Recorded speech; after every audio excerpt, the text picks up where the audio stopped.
آج 11:15 پر ایک خراسان ڈائری کے نام سے ایک ویب سائٹ ہے جو کہ دہشت گردی کے اوپر کافی نگاہ رکھتی ہے، اپڈیٹ رہتے ہیں یہ لوگ، بڑی محنت کرتے ہیں یہ لوگ۔ 11:15 پر انہوں نے ٹویٹ کیا تھا جس میں انہوں نے کہا کہ یہ جو ٹی پی پی ہے کالعدم تنظیم، اس نے کہا ہے کہ چونکہ حکومت پاکستان عزم استحکام کے نام سے کوئی آپریشن کرنا چاہ رہی ہے، اب وہ ہونا ہے یا نہیں ہونا وہ یہ میں کہہ رہا ہوں، لیکن ہم جو ہے عزم شریعت کے نام سے آپریشن شروع کر رہے ہیں۔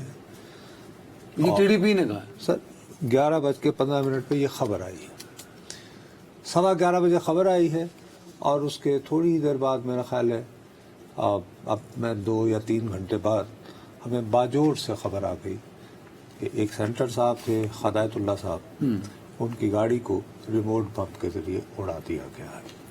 میں نے کیونکہ آپ تو بہرحال اپنی مرضی کرتے ہیں، میں نے کہا تھا یہاں پر آنے سے پہلے کہ فخر کاکا خیل کو ڈھونڈا جائے کیونکہ وہ مردان اپنے گھر میں نہیں ہے، نکلا ہوا ہے۔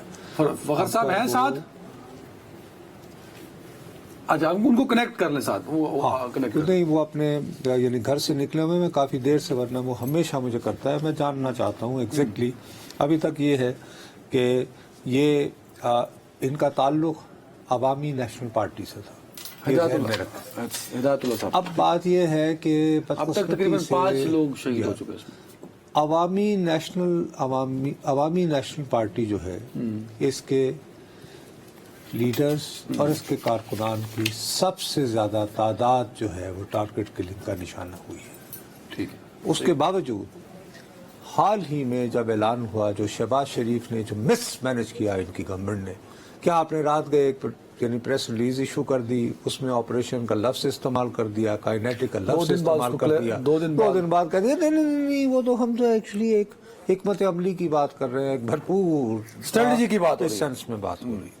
اینی وے اب یہ تو کنفیوژن ہو گیا، اب تمام باہمی اختلافات بھلا کے تحریک انصاف جو ہے، آپ اس کو پسند کریں یا نہ کریں، وہ کبھی بھی آپریشن کی حمایت نہیں کرتی رہی۔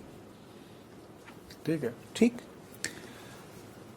لیکن اب کی بار یہ ہوا کہ مولانا فضل الرحمان صاحب چلے جی، ہم کہیں جی وہ بھی دینی جماعت ہیں، اور بہت سارے جو طالبان ایکسٹریمسٹ ہیں ابھی وہ ان کے مدرسوں کے ہی گئے ہوئے ہیں، اور یہ بھی کہ بھئی خود مولانا کی ذات جو ہے وہ اس کے اوپر بہت زیادہ حملے ہوئے ہیں، ان کی جماعت کی بھی ٹارگٹ کلنگ ہوتی ہے، تو شاید وہ یہ نہیں چاہتے کہ اس طرح کے انتہا پسند جو ہے وہ ایسے آپریشن سے اور ری ایکٹ کریں۔ چلیں وہ بھی سمجھ میں آتا ہے، لیکن عوامی نیشنل پارٹی نے بھی بہت شدت سے اس کی مخالفت کی، بڑے اسٹرانگ ورڈ، انہی کا سینیٹر، آج انہی کے سینیٹر کو جو ہے وہ ٹارگٹ کلنگ کے ذریعے اور ریموٹ بمبنگ۔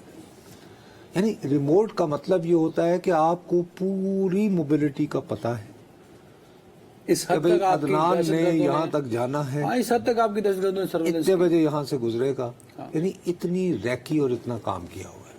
اب تم مجھے بتاؤ، یہ تو ہائی اسکیل ایک واقعہ ہوا ہے، یعنی پولیو کے اوپر حملے ہوئے ہیں، چھوٹے چھوٹے روزانہ کوئی نہ کوئی بیچارہ کانسٹیبل کہیں کھڑا ہے ڈیوٹی پہ، تو کے پی اور بلوچستان میں تو تقریباً ڈیلی بیسس کے پی میں، خاص طور پر خیبر پختونخوا میں، اور حیران کن امر یہ بھی ہے کہ خیبر پختونخوا میں بھی ساؤتھ میں زیادہ، ڈیرہ اسماعیل خان، ٹانک دائرہ جو کنیکٹ کرتا ہے، پھر آگے جا کے جنوبی وزیرستان، اور ادھر وہ نیچے میاں والی بکر، یہ وہ سارا جاتے ہوئے یوب تک پھر وہ آگے لے جا سکتے ہیں، ٹھیک نا، وہ پھر راستے جاتے ہیں۔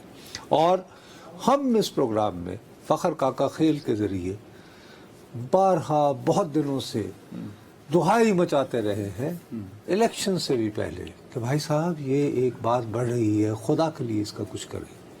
اب ایک عجیب و غریب صورتحال ہے، کنسنسس تو بلڈ ہوگا تبھی آپریشن ایگزیکیوٹ ہوگا نا سر، یا جو اسٹریٹجی بنائی گئی ہے اگینسٹ ٹیررزم ہی ہے نا، جس کا نشانہ بھی بنے۔ آپریشن کی یہ مطلب نہیں ہوتا کہ آج ہو گیا تو یہ کل کر لیں، اس سے پہلے بھی تو ہوئے نا، کنسنسس اس سے پہلے بھی تو بنے ہیں، اب سوال یہ اٹھتا ہے کہ پہلے جو کنسنسس بنے اس کے نتیجے میں ہم نے کیا حاصل کیا.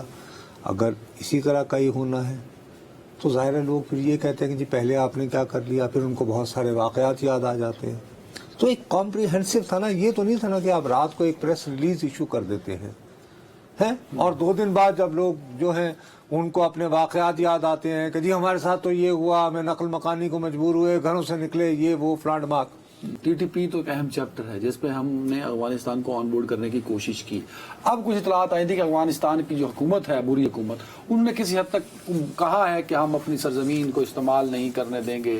اب دوحہ میں بھی ملاقاتیں ہوئی. ارے بھائی دوحہ میں بھی جو ملاقاتیں ہیں بالکل میرا نہیں خیال کہ انہوں نے کوئی فرم کمٹمنٹ دی ہے. آپ کو یاد ہوگا ان کی وزارت دفاع کے ترجمان نے باقاعدہ کہا تھا کہ صاحب اگر آپ نے ہماری طرف ٹیڑھی آنکھ سے دیکھا وغیرہ وغیرہ وغیرہ. دوسری طرف دوحہ میں آج انہوں نے کیا کیا ہے, ذبیح اللہ مجاہد جو وہاں ان کے گئے ہوئے ہیں, انہوں نے انکشاف کیا ہے جی کہ ہمارے پاس 2 امریکی ہاسٹیجز ہیں, ہم انہیں واپس کرنے کو تیار ہیں, امریکی شہریوں کو, بشرطے کہ اس کے عوض گوانتانامو بے میں 2 لیڈر, طالبان لیڈر. نہیں, یہ 2 کا تو انہوں نے کہا ہی نہیں. اچھا, یہ نہیں کہا بھائی وہ کہیں گے کہ یہ ایک امریکی جو ہے وہ as their citizens are important, انہوں نے are in talks to swap them for Afghan detainees. انہوں نے تعداد کا تعین نہیں کیا ہے. تو یہ معاملہ خراب ہو سکتا ہے. یہ معاملہ خراب ہے. یہ خراب ہے کہ پہلی مرتبہ امریکنوں کو ذبیح اللہ مجاہد کے ذریعے یہ اطلاع دی گئی ہے. آلریڈی آپ کو اندازہ نہیں ہے کہ ابھی جب ڈیبیٹ ہو رہی تھی ٹرمپ اور بائیڈن کے مابین, تو ٹرمپ نے بائیڈن کو کہا کہ تم نے تو مروا دیا وہاں سے نکلتے ہوئے, اور شرمناک انداز میں وڈرال ہوا, اور یہ وہ یاد ہے. اب یہ اطلاع تو ان کے پاس نہیں ہے کہ ہیں طالبان کے پاس ہمارے 2 امریکی شہری بھی ہیں. یہ تو پتہ نہیں تھا ہمیں جناب. اور یہ بائیڈن کے اس انتخابی مہم کے دوران یہ وہاں پہ کل فلیش ہوگی خبر مطلب یہ طالبان, اور آپ یہ دیکھیے گا کہ اس پہ کیا وہ لینے کے دینے پڑ جائیں گے مسٹر بائیڈن کو. Very right. ٹھیک ہے نا.